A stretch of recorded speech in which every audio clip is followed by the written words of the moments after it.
اپنے ناجائز اقتدار کو طول دینے کے لیے فوجی عامر جنرل ضیاء الحق نے سن 1984 میں مذہب کا نام استعمال کرتے ہوئے ایک متنازع ریفرنڈم تو جیت لیا، لیکن یہ عمل ایک فراڈ قرار پایا جسے ریفرنڈم کا نام دیا گیا اور ضیاء خود ہی اپنے بچھائے اس جال میں پھنس گیا۔ سیاسی مبصرین کے مطابق یہ ریفرنڈم تو ڈکٹیٹر نے اپنے غیر قانونی اقتدار کو طول دینے کے لیے کروایا تھا، لیکن اس کے نتیجے میں شروع ہونے والے سیاسی عمل کی وجہ سے ہی جنرل ضیاء اور فوجی اسٹیبلشمنٹ کمزور ہو گئی۔ جنرل ضیاء نے مجبوراً محدود پیمانے پر ہی صحیح مگر سیاسی عمل کی اجازت دی تو پھر یہ سیاسی عمل پھیلتا ہی چلا گیا۔ مبصرین کے خیال میں کسی بھی سطح کا سیاسی عمل فوجی آمریت کے لیے نقصان دہ ثابت ہوتا ہے، اور جنرل ضیاء کے ساتھ بھی کچھ ایسا ہی ہوا۔ یاد رہے کہ سن 1984 کے ریفرنڈم میں پاکستانی عوام سے جو سوال پوچھا گیا تھا اس کے اثرات آج بھی ملکی سیاست اور معاشرے پر نظر آتے ہیں۔ اس سوال کا مقصد ایک فوجی عامر کے اقتدار پر قبضے کو طول دینا تھا۔ جنرل ضیاء الحق نے خود کو ملک کا صدر بنوانے کے لیے 19 دسمبر سن 1984 کو ایک ریفرنڈم کا انعقاد کیا، جس میں رائے دہندگان سے سوال پوچھا گیا کہ کیا آپ صدر پاکستان جنرل محمد ضیاء الحق کی جانب سے پاکستان کے قوانین کو قرآن و سنت کے مطابق ڈھالنے، نظریہ پاکستان کے تحفظ اور استحکام کے لیے کیے جانے والے اقدامات کو جاری رکھنے اور عوام کے منتخب نمائندوں کو اقتدار کی پرامن اور منظم تبدیلی کی حمایت کرتے ہیں۔ عوام کو اس سوال کا جواب ہاں یا نہ میں دینا تھا۔ ہاں میں جواب کا مطلب تھا کہ جنرل ضیاء الحق اگلے 5 برس یعنی 1990 تک صدر مملکت رہیں گے۔ ضیاء دور میں خوب سیاسی اور مالی فوائد سمیٹنے والی جماعت اسلامی نے کھلم کھلا اس ریفرنڈم میں ضیاء الحق کے پولنگ ایجنٹ کا کردار ادا کیا۔ اس زمانے میں ضیاء حمایت تحریک نامی ایک تنظیم بھی بنائی گئی جسے فوجی اسٹیبلشمنٹ کا تعاون اور مدد حاصل تھی۔ عینی شاہدین کے مطابق فوجی اسٹیبلشمنٹ کی سرپرستی میں ضیاء حمایت تحریک کے ٹھیکیدار نام نہاد ریفرنڈم والے روز لوگوں کو ہاں کا ووٹ ڈالنے کی ترغیب دے رہے تھے، لیکن عوام کا موڈ مختلف تھا۔ اس روز صرف چند ہزار لوگوں نے ووٹ ڈالے، جن میں زیادہ تر تعداد سرکاری ملازمین کی تھی جن سے زبردستی ووٹ ڈلوائے گئے۔ مجموعی طور پر اس ریفرنڈم کا بائیکاٹ کر کے لوگوں نے یہ پیغام دیا کہ وہ ملک میں فوجی حکومت چاہتے ہیں، نہ ہی اس کا نام نہاد اسلامی نظام، بلکہ وہ اپنی پسندیدہ سیاسی جماعتوں کے ساتھ ہیں اور ملک میں خالص جمہوریت چاہتے ہیں۔ تاہم یہ صورتحال دیکھنے کے بعد ضیاء جنتا نے پولنگ اسٹیشن کے عملے کی ہی ڈیوٹی لگا دی کہ وہ بیلٹ پیپرز پر ٹھپے لگا کر ہاں کے حق میں ووٹ ڈالتے رہے۔ یوں ضیاء الحق نے یہ ریفرنڈم 90% سے زائد ہاں کے ووٹ حاصل کر کے جیت لیا۔ معروف مورخ ڈاکٹر عائشہ جلال اپنی کتاب دی اسٹرگل فار پاکستان میں لکھتی ہیں کہ خیبر سے کراچی تک عوام نے اس ریفرنڈم کا بائیکاٹ کیا، جس نے جمہوریت کے لیے قومی سطح پر ایک اتفاق رائے کو ظاہر کیا۔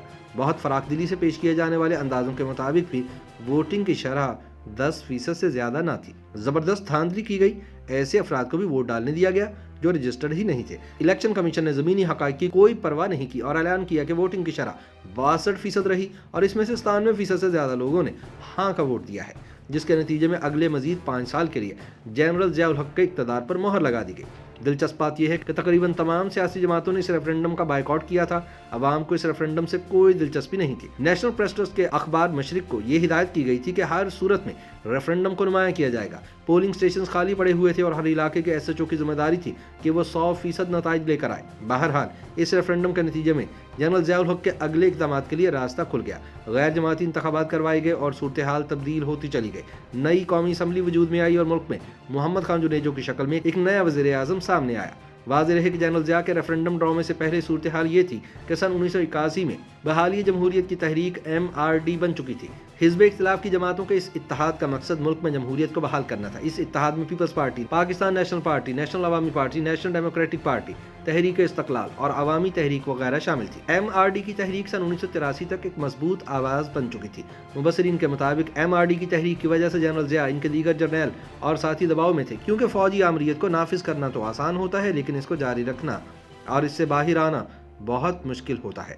فوجی حکمران اقتدار پر قبضہ کر لیتے ہیں لیکن جلد ہی انہیں قانونی اور اخلاقی جواز کی ضرورت ہوتی ہے جو وہ سیاسی عمل کو بائی پاس کر کے حاصل کرنے کی کوشش کرتے ہیں، جیسا کہ جنرل ضیاء الحق نے ریفرنڈم کے ذریعے کیا۔ اسی لیے سیاسی مبصرین اور ماہرین یہی کہتے ہیں کہ شیر پر سوار ہو جانا آسان ہے لیکن شیر پر سے اترنا مشکل ہوتا ہے۔ ریفرنڈم میں اپنی مرضی کا نتیجہ حاصل کرنے کے بعد جنرل ضیاء نے اپوزیشن جماعتوں کے خلاف آمرانہ اقدامات میں اضافہ کیا اور فروری سن 1985 میں غیر جماعتی انتخابات کروا دیا۔ اپوزیشن جماعتوں کی MRD کی تحریک، جس کی قیادت پیپلز پارٹی کر رہی تھی، اس کی رہنما بے نظیر بھٹو لندن میں جلا وطنی کی زندگی گزار رہی تھی۔ ڈاکٹر عائشہ جلال کے مطابق بے نظیر بھٹو نے ان غیر جماعتی انتخابات کا بائیکاٹ کر کے سیاسی حکمت عملی کے لحاظ سے ایک غلطی کی۔ انہیں کافی عرصہ پاکستان سے دور رہنے کی وجہ سے یہ اندازہ نہیں تھا کہ جنرل ضیاء اور ان کے ساتھی پاکستانی سیاست کا چہرہ بڑی حد تک تبدیل کر چکے تھے۔ جنرل ضیاء الحق نے باقی ساری اپوزیشن کو نظر بند کر دیا اور ایسے سیاستدانوں کو آنے کا موقع دیا جن کے ساتھ کام کرنے میں جنرل ضیاء اور ان کے ساتھیوں کو آسانی ہو۔